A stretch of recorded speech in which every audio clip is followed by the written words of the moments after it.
प्रणाम मेरे साथियों। मैं शकुंतला रावत 22 मसूरी विधानसभा से चुनाव लड़ रही हूँ मैं, और एक राज्य आंदोलनकारी हूँ मैं।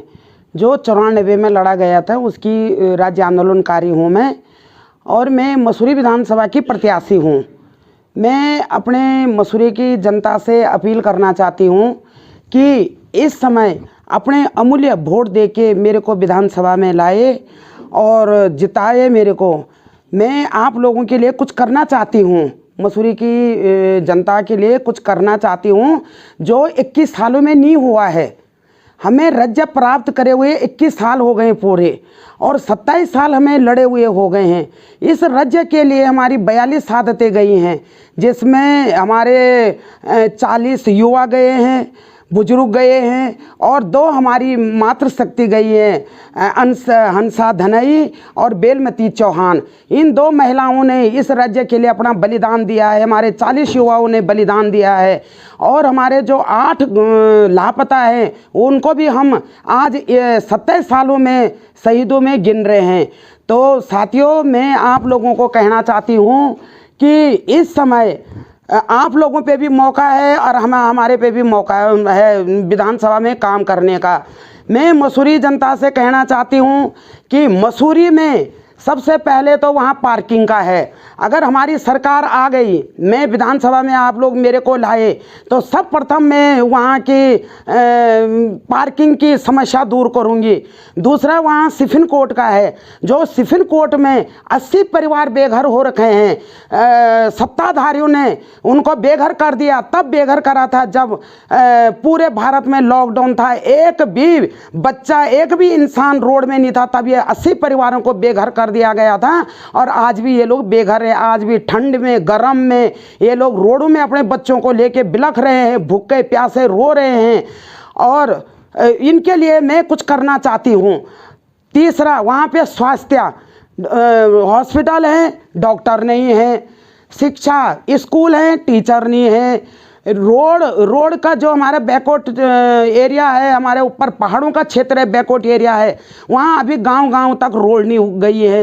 ये उत्तराखंड में सत्ताधारियों ने घोषणा कर ली है, लेकिन घोषणा पे ये खरे नहीं उतरे हैं। 21 सालों में ये मामा फूफू की सरकार खरी नहीं उतरी है। और एक बार हाथ जोड़ के नर्व निवेदन है अपनी जनता से कि एक बार अभी 22 में उत्तराखंड क्रांति दल को लाओ और अपना जनजीवन स्वस्थ बनाओ। हम तो स्वस्थ ही बोलेंगे, क्योंकि 21 सालों से बीमार है, पूरा उत्तराखंड बीमार है। अभी 5 साल से देख लो तुम, 5 साल में क्या कर दिया यहाँ पे बीजेपी ने यहाँ पे क्या कर दिया है। 1.5 साल हमारा कोविड का गया, 3.5 साल इनके मुख्यमंत्री बदलने पे गए हैं। कितना खर्चा आया होगा मुख्यमंत्री के बदलने में? एक मुख्यमंत्री के बदलने में करोड़ों रुपया आता है। वो करोड़ रुपये खर्चा ना करके जनता पे लगाते, गरीबों पे लगाते। वो जो सिफन कोर्ट के रोड में है उनको देते। हमारे प्रवासी अपने कोविड से बाहर के राज्यों ने हमारे प्रवासियों को भगा दिया है, लेकिन यहाँ पे इन्होंने उनको सह नहीं दिया है। बोलते हैं कि 2,000 5,000 रुपये देंगे, लेकिन आज तक किस बच्चों को, किस हमारे नौनिहालों को 5,000 2,000 मिला है? हमारे नौनिहाल, हमारे उत्तराखंड के नौनिहाल बेरोजगार हो गए हैं। आज कहते हैं कि 22,000 पद यहाँ रिक्त पड़े हुए हैं। किसको मिले वो रिक्त पद? कहाँ है वो रिक्त पद? क्या करेंगे उस रिक्त पद को? क्या ये नमक लगा के चटनी बनाएंगे, चटनी बना के उस रिक्त पदों को खाएंगे ये, जब इन्हें रोजगार नहीं देना है? 5 साल में एक भी विज्ञप्ति, कोई भी विज्ञप्ति यहाँ उत्तराखंड में नहीं खुली है। 22,000 पद रिक्त पड़े हुए हैं। क्या हमारे उत्तराखंड के नौनिहाल यहाँ के उस लायक नहीं हैं? सब पढ़े लिखे बच्चे हैं हमारा आज 22 साल, हमारे 21 साल हमारे उत्तराखंड को हो गया है। जो 21 साल में बच्चा पैदा हुआ होगा वो 21 साल का हो गया है। कुछ दिनों में उसकी उम्र ओवरेज हो जाएगी। क्या वो नौकरी का हकदार नहीं है? जब हमारा आंदोलन लड़ा था तो हमारे जो गर्भ में बच्चे थे वो भी आंदोलनकारी, हम उनको भी आंदोलनकारी गिनते हैं। हम अपने कोई आंदोलनकारी नहीं गिनते, हमारा पूरा उत्तराखंड आंदोलनकारी है। हम यूँ कह रहे हैं कि अगर हमारी सरकार आ गई और मुझे विधानसभा मसूरी से जिता के लाए, तो मैं जनता को वचन देती हूँ कि मैं जो हमारी 42 शहादतें गई हैं उनका मैं सपने पूरा करूँगी। तीसरा, हमारे पहाड़ों में प्रसव पीड़ा, हमारे पहाड़ों में महिलाएं रोडों में बच्चों को जन्म दे रही है, गाड़ियों में जन्म दे रही है, पहाड़ों में जन्म दे रही है। इसके जिम्मेवार कौन है? ये सत्ताधारी हैं, ये मामा फूफू की सरकार है। ये इन्होंने 21 सालों में यहाँ उत्तराखंड के लिए क्या करा? आज कहते हैं जी कि खुशी की गाड़ियाँ चला रही हैं। कौन जा रहा है उन खुशियों की गाड़ी में? लोग अपनी अपनी गाड़ी बुक करके आ रहे हैं भाई मजबूरी में। जब तक इनकी खुशी की गाड़ी देहरादून से पहाड़ों में जाती है तब तक तो बच्चा रोड में पैदा हो जाता है। लोग अपनी गाड़ियाँ करके अपने पैसा खर्च करके हॉस्पिटलों में आ रहे हैं। हॉस्पिटलों में भी उनको कोई सुविधा नहीं मिल रही है। बोलते हैं जी कि हमारा स्वास्थ्य शिक्षा हमारा बिल्कुल कंप्लेंट है। कहीं कोई कंप्लेंट नहीं है। यहाँ पे स्वास्थ्य शिक्षा कोई भी अच्छा नहीं है। यहाँ पे हमारे उत्तराखंड वालों ने 21 साल में अपने 21 जन्म पीछे कर दिया। लोगों ने 21 साल तक सत्ताधारियों की पूंछ पकड़ के रखी और ये नहीं देखा कि हमारे आगे पीछे क्या हो रहा है, हमारे बच्चों का भविष्य कहाँ जा रहा है, हमारे बच्चों की पढ़ाई लिखाई कहाँ जा रही है। अरे क्षेत्रीय दल को लाते, जिस उत्तराखंड क्रांति दल ने आंदोलन लड़ा है उस क्रांति दल को देखते लाते तो मैं कहती आज का हमारा उत्तराखंड का भौगोलिक, हमारा उत्तराखंड का भविष्य कहीं का कहीं रहता। यहाँ पे 21 सालों में 13 मुख्यमंत्री बदल गए हैं। क्या ये मुख्यमंत्री बदलने की राज्य है? ये इसलिए हमने ये उत्तराखंड अलग लिया था कि हमारे यहाँ दर बदर यहाँ महीनों सालों साल यहाँ मुख्यमंत्री बदलते रहे। हमने इसलिए लिया था हमारा जल, जंगल, जमीन, हमारा रोजगार, हमारा शिक्षा, हमारा स्वास्थ्य, हमारा भू कानून हमें मिलेगा। लेकिन मेरे साथियों यहाँ भू कानून क्या, भू कानून के नाम पे भू माफिया खा गए हैं। हमारे भू कानून, हमारी जो भूमि है, हमारी भूमिया माफिया खा गए हैं। हमारा जल है, हमारा जल माफिया खा गया। हमारे जंगल माफिया खा गया। हम पे कुछ ना रहे, हम पे बहुत कुछ था। हमारे उत्तराखंड को हिमालयन, हमारा ये हिमालयन है, हमारा उत्तराखंड है। हमारे उत्तराखंड को बोलते थे कि मनी की एक टॉप पे है जहाँ हमारे केदार, बद्री, गंगोत्री, यमुनोत्री, हमारे 5 धाम बसते हैं। हमारा हरिद्वार बसता है, हमारी नव देवियाँ बसती हैं। आज वो हमारा उत्तराखंड, हमारा खंड खंड बना दिया इन्होंने।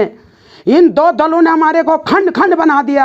हमारे बच्चों को रोजगार नहीं दिया। हमारे तीर्थ स्थलों पे आज कहते हैं जी कि हम अपने, अब मसूरी की बात ले लो, पर्यटक के नाम पे ये वहाँ डोनेशन खा रहे पर्यटन के नाम पे, जो कि हमारा खुला पर्यटन था। हमारे यहाँ बाहर के लोग आते थे, हमारे यहाँ के लोगों को उन पर्यटकों के आने पे 6 महीने की कमाई रखते थे और खाते थे। लेकिन आज वो भी नहीं है, उनमें भी इनका अपना स्वार्थ पैदा हो गया है। मेरी जनता से रिक्वेस्ट है, मेरी जनता से हाथ जोड़ के विनती है, इस समय क्षेत्रीय दल को देखो, आप ज़्यादा की मत जाओ। आप यूपी में देखो, यूपी में 5 साल से सत्ता आई है, नहीं तो वहाँ बसपा सपा क्षेत्रीय दल है। उन्होंने क्षेत्रीय दल से अपना यूपी में रोजगार दिया है। इतना बड़ा यूपी है, उसने अपने रोजगार दिया है, बच्चों को दिया है। और जो हमारा भू कानून है, हमने बोला था कि हमारा भू कानून हिमाचल के तर्ज पे होना चाहिए। हिमाचल की तर्ज पे यहाँ पे हो भी गया था, भू कानून का बिल्कुल लाइन पे आ गया था। लेकिन इन लोगों ने उस पर भी बिल्कुल फाल डाल के इसमें भी उसमें भी इन लोगों ने अपना स्वार्थ सोचा हुआ हमारा भू कानून इन्होंने निरस्त कर दिया। रहा हमारा पुलिस परिवार का 4600 ग्रेड पे का एक मामला है।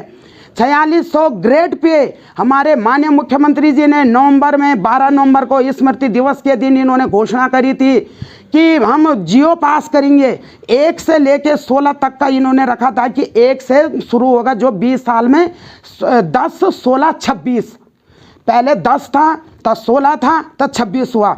लेकिन हमने 20 का रास्ता निकाला, हमने 10, 16, 26 काट के आप 20 में इसको कन्वेंट करो। ये 20 का करो, 20 साल के बाद जियो लगना चाहिए, ग्रेड पे लगना चाहिए। लेकिन हमारे माननीय मुख्यमंत्री जी ने इसकी घोषणा करी है और लास्ट तक पुलिस परिवार को बोलते रहे जी आज होता कल होगा, आज होगा कल होगा।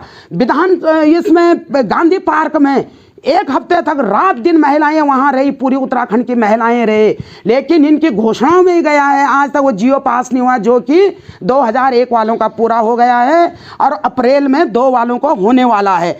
ऐसे ऐसे करके 16 तक जाता। हमने बोला था कि 16 के बाद जो भर्ती आएगी उसका मानदेय अलग होगा। चलो वो भी गया। वहां पे देख लो तुम, हॉस्पिटल की दाई माता वहाँ पे बैठी थी और हमारे पीआईडी के 300 बंदे वहाँ पे 3 महीने तक बैठे रहे। क्या किसी सरकार ने सोचा कि ये लोग बैठे हैं, इनकी सुध ली, किसी को चाय की पूछी, किसी को पानी की पूछी, किसी को खाने का पूछा? इन मंत्रियों ने, मैं खुलेआम बोल रही हूँ, इन मंत्रियों ने अपने नात नतापूर्ण संतान के लिए कमा के रख लिया, लेकिन हमारे उत्तराखंड के बच्चों को बेघर कर दिया, जिनको मिलना चाहिए था। हमने आंदोलन इसीलिए, अपने अपना कुटुंब इसीलिए आगे मांगा था और यूपी ने हमें दे भी दिया था। जैसे 5 बच्चों का परिवार होता है और वो 5 बच्चे अलग अलग होते हैं, ऐसे हमने अपना परिवार अलग मांगा था। एक झारखंड हुआ था, एक छत्तीसगढ़, एक उत्तराखंड। उस समय 3 राज्य अलग हुए थे, 3 राज्य अलग हुए थे, लेकिन किसी राज्यों में ऐसी सादतें नहीं गई जितना हमारी उत्तराखंड में गई। क्यों गई? क्योंकि इनको उत्तराखंड अलग देना ही नहीं था, इनको यहाँ राज करना था, हमारा हिमालय लूटना था। इन्होंने, जो ये सत्ताधारी हैं, इन्होंने हमारा हिमालय लूटना था। लेकिन हमने लड़ाई लड़के अपना उत्तराखंड अलग लिया और हम अपने उत्तराखंड वासियों को बोल रहे हैं कि हमने अलग लिया या हमने गुनाह करा, तो वो बता दो कि आपने उत्तराखंड अलग लेके गुनाह करा। आज तुम्हारे जौनसार भाबर लगा लो, तुम्हारे केदारनाथ, बद्रीनाथ, तुम्हारे धारचूला, तुम्हारा नीतीमाणा, तुम्हारे बैक मनी के पूरे जितना भी हमारा पहाड़ी क्षेत्र है, आज कम से कम अपने कागज पत्तर बनाने यहाँ देहरादून में तो आ सकता है, अपने लोगों का गिरेवान तो पकड़ सकता है। क्या यूपी में जाते, लखनऊ जाते, कितना खर्चा आता, ये नहीं सोची जनता ने, ये बिल्कुल भी नहीं सोची जनता ने कि यूकेडी ने ये राज्य अलग लेके अच्छा करा। यूकेडी को, उत्तराखंड क्रांति दल को नकारा है, क्षेत्र दल को नकारा है। लेकिन मैं बोल रही हूँ, चलो 21 साल जो गया सो गया, इस 22 में सोच समझ के अपना मतदान करना। ये मामा पुफू की सरकार को मत लाना, मत लाना, मत लाना। मैं बोल रही हूँ, ये आपको ऐसे ही भकलाते रहेंगे, साल 2 साल ये भकलाते रहेंगे, इनके मुख्यमंत्री बदलते रहेंगे। और मैं कह रही कि पूरे भारत में मेरे ख्याल से 2-3 स्टेट हैं, पर लेकिन प्रथम स्टेट हमारा है। आज भी तुम बीबीसी देख लो, बीबीसी बोलता है कि फर्स्ट राज्य उत्तराखंड है जिसमें 21 सालों में 13 मुख्यमंत्री बदल गए हैं। ये क्या माजरा था 13 मुख्यमंत्री बदलने का? कितना खर्चा आता है, किसका जाता है? ये हमारे कर्मचारियों के और हमारे जेबों से जाता है, टैक्स आता है और उस टैक्स को ये बर्बाद करते हैं। और आज एक दिल्ली की पार्टी बोल रही है कि जी मैं उत्तराखंड में आऊंगी, मैं पानी बिजली फ्री दूंगी। अरे तुम कौन होते हैं दिल्ली वाले हमें पानी बिजली फ्री देने वाले? हमारे उत्तराखंड से पानी बिजली जा रहा है, हम बाहर को दे रहे, तुम कौन होते हैं हमें फ्री देने वाले? अरे दिल्ली वाले हो, हमारे उत्तराखंड के लोगों को मत बकलाओ कि जैसे तुमने दिल्ली में बसों में फ्री कर दिया, पानी फ्री कर दिया, बिजली फ्री कर दिया, वो टैक्स का तुम दे रहे। पहले अपने गिरेवान में झाड़ो कि तुम में कितने अरबों कितने खरबों का तुम पे कर्जा है, तुम टैक्स को लगा रहे हैं और हमारे उत्तराखंड को टैक्स को भी तुम बर्बाद करना चाह रहे हैं। हम आपसे बोल रहे हैं, हमारे उत्तराखंड को फ्री का लालच मत दो, मत दो। हमारे उत्तराखंड वाले फ्री वाले नहीं है, रोड में कमा के भीख मांग के और अपना मेहनत करके खाएंगे, लेकिन फ्री का नहीं खाएंगे, ये हम बोल रहे हैं। और हमारे यहाँ दखल अंदाजी मत करो। ठीक है, लड़ने का है, बसपा है, सपा है, आम है, ये तो स्वतंत्र भारत है, यहाँ कोई भी लड़ सकता है, कोई भी आ सकता है। और हमारा उत्तराखंड तो और भी स्वतंत्र है, यहाँ तो आया गया लगा रहता है और लगा हुआ है। तो मेरी जनता से हाथ जोड़ के मैं अपनी मसूरी विधानसभा से अपील कर रही हूँ कि जो मैंने बोला है, जो मैंने घोषणा करी है, और मेरे घोषणा पत्र में भी यही है, जो हमारे 10% आरक्षण का है उसको हम लागू करेंगे। 5 साल तक राज्यपाल के यहाँ, रानी मौर्य के यहाँ, हमारे यहाँ 5 साल से हमारा विधायी पड़ा हुआ है, उन्होंने उसमें साइन नहीं करा। किसके सह पे साइन नहीं करा? वो 10% आरक्षण का था हमारा। हम आंदोलनकारी हैं, यहाँ पे स्वतंत्रता सेनानी हैं, ये हमारा हक है कि जो हमारा 10% आरक्षण बढ़ता है, हम बच्चे कहीं पे होते हैं, हमें वहाँ पे हमारा कोटा होता है, हमारे डिपार्टमेंट में कोटा होता है कि जैसे 10 सीट अलग हैं तो 2 सीट उत्तराखंड क्रांति दल की आती है, 2 सीट राज्य आंदोलनकारी की आती है और 2 सीट स्वतंत्रता सेनानियों की आती है। तो उसमें आरक्षण मांगते हैं, हमारा 10% आरक्षण लगता है हमारे बच्चों के लिए। लेकिन 5 साल तक राज्यपाल की यहाँ हमारी विधायी पड़ी हुई है, उसमें उन्होंने साइन नहीं करा। हमने इसके लिए धरना प्रदर्शन, मैंने राज्यपाल का घेराव करा, मुख्यमंत्री का घेराव करा, विधानसभा घेराव करा। आखिरी में माननीय राज्यपाल को हमारा यहाँ उत्तराखंड वालों का श्राप लगा, चली गई वो यहाँ से। लेकिन अब हमारे राज्यपाल हैं, हम उनसे भी हाथ जोड़ के निवेदन कर रहे हैं कि हमारी इस विधायक पे थोड़ा से नज़र मारो। सबसे बड़ा मुद्दा हमारा रोजगार का है और हमारे यहाँ पे शिक्षा, रोजगार, शिक्षा, तुम्हारे ये स्वास्थ्य, आज हमारी पहाड़ों की हालत देख लो दोस्तों। मेरे साथियों, अगर तुम मेरे को सुन रहे हैं और मेरे को देखोगे और सुनोगे तो पहाड़ को देखो, पूरा पहाड़ हमारा पलायन हो गया है। हमारा पहाड़ पलायन क्यों हुआ है? ना वहाँ स्वास्थ्य मिला, ना वहाँ रोजगार मिला, ना वहाँ शिक्षा मिली, इसीलिए पलायन हो गया है। हमारे गांव खंडर हो गए हैं, वहाँ पे 2-4 बुजुर्ग ही रह गए हैं जो कि बाहर नहीं जा सकते हैं। और मैं ये कह रही हूँ कि हमारे जितने भी उत्तराखंड के वासियों बाहर अपना पहाड़ छोड़ के आ गए हैं, उन पे उत्तराखंड का श्राप जरूर लगा होगा, अपने देवी देवताओं का श्राप जरूर लगा होगा। आज हमारे मकान टूट के गिर गए हैं, उन मकानों के अंदर हमारे देवी देवता बसे हुए हैं, रखे हुए हैं, वो देवी देवता वहीं दब गए हैं, हमारे पितर दब गए हैं। अरे मेरे साथियों, मेरे उत्तराखंड के साथियों, ये तुम्हें को क्षेत्रीय दल ही तुम्हें पहाड़ को पलायन कर सकता है नीचे से, सत्ताधारी तुम्हें पलायन ऊपर से नीचे कर सकते हैं पर नीचे से ऊपर नहीं कर सकते हैं। और मैं बोल रही हूं कि अगर तुम इस समय यूकेडी की सरकार लाते हो तो पलायन ऊपर से नीचे नहीं होगा, पलायन नीचे से ऊपर होगा, पलायन नीचे से ऊपर होगा। और अपने खेती बाड़ी गांव वैसे के वैसे बसेंगे जैसे 80 के दशक में बसते थे। जब हमारा देश आज़ाद हुआ होगा तो हमारे पूर्वजों ने उतने पहाड़ खोदे हैं क्योंकि वहाँ उनको बनी बनाई प्रॉपर्टी नहीं मिली थी। जब वो हमारे अंग्रेजों का शासन था तो अंग्रेजों ने भगा दिए हमारे लोगों को। तो राजस्थान से हम सब लोग जो बाहर से आए हैं तो वो पहाड़ में गए, उनके बुजुर्गों ने वहाँ पहाड़ खोदे, खेती बाड़ी करी, मकान बनाए, वहाँ पे हमारी बसैत हुई। 80 मानिए 60 के दशक में, 50 के दशक की बात कर रही हूँ मैं, 50 के दशक में 60, 70, 80, हम 80 तक की बात कर रहे हैं। 80 तक लोगों ने गांव बसाए और आज 80 के बाद और ज़्यादा से ज़्यादा हमारे 2000 के बाद, ये जो हमारा पलायन हुआ है 2000 के बाद का हुआ है। जब से यहाँ पे ये 2 पार्टियां आई हैं, इन्होंने हमारे उत्तराखंड को पलायन कर दिया है बिल्कुल। जो वहाँ स्वास्थ्य नहीं मिला, बच्चे को हॉस्पिटल के लिए शहर में आए, वो देहरादून के ही हो गए। शिक्षा नहीं मिली, पढ़ाई के लिए देहरादून आए, वो देहरादून के लिए हो गए। फैक्ट्रियों में काम करने के लिए, क्योंकि पहाड़ों में रोजगार नहीं है। हम तो ये भी चाह रहे हैं, एक मेरा सबसे बड़ा पॉइंट है कि हम ये चाह रहे हैं कि जैसे मोदी जी ने बाहर से विदेशों से मिलके और अपने गुजरात में कंपनियां लगाने की करी है, हमारा भी यही एक प्रोटोकॉल है कि हम अगर हमारी सरकार आ जाएगी तो हम बाहर के लोगों से मिलके और हम यहीं पे फैक्ट्रियां, कंपनियां यहीं उत्तराखंड में लगाएंगे कि जो हमारे यहाँ के नौनिहालों को उत्तराखंड से बाहर जाना ना पड़े, यहाँ से हमारे बच्चे धक्के ना खाए। बाहर दिल्ली, कलकत्ता, बम्बई, महाराष्ट्र, पूरे मानी कि उत्तराखंड से जो भी बाहर जा रहे हैं रोजगार के लिए जा रहे हैं। और हम ये चाह रहे हैं हमारे यहाँ पे कंपनियां आए और वित्त आए, कंपनियां आए, जो भी मानी यहाँ पे आए और उसमें हमारे नौनिहालों को रोजगार मिले और हमारे नौनिहाल बाहर ना जाएं। कुछ हमारे जो उत्तराखंड की सरकारी वैकेंसियाँ हैं उसमें हो तो हमारे बच्चे, हमारे उत्तराखंड के बच्चे बाहर क्यों जाएंगे? क्यों दिल्ली, बम्बई, कलकत्ता बर्तन मांगेंगे? अपने बर्तन भी मांगेंगे, अपने उत्तराखंड में मांगेंगे, अपने बर्तन मांगेंगे, बाहर बर्तन नहीं मांगेंगे। ये हम बोल रहे हैं।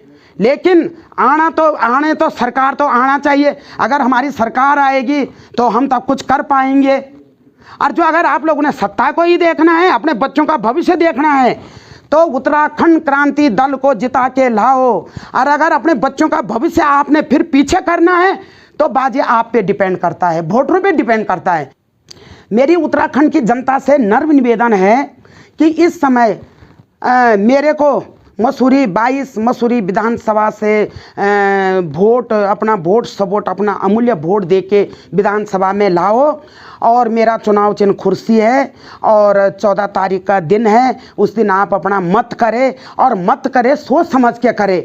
और मैं आपको, शायद किसी पार्टी ने आपको वचन नहीं दिया होगा, मैं आप मसूरी विधानसभा के लोगों को मैं वचन देती हूँ, परिवर्तन कर दूंगी। मैं मसूरी को परिवर्तन कर दूंगी, चाहे वो इसका टैक्सी वो स्टैंड का मामला हो, चाहे पार्किंग का मामला हो, चाहे स्वास्थ्य का हो, शिक्षा का हो, रोजगार का हो, सिफन कोड का हो, और बैकवर्ड एरिया में जो वृद्ध पेंशन है, विकलांग पेंशन है, विधवा पेंशन है, तो उसको मैं करूंगी। मैं आपको वचन देती हूँ, उसको मैं करूंगी। लेकिन 14 तारीख को आप अपना मत दे के मेरे को विधानसभा में लाना।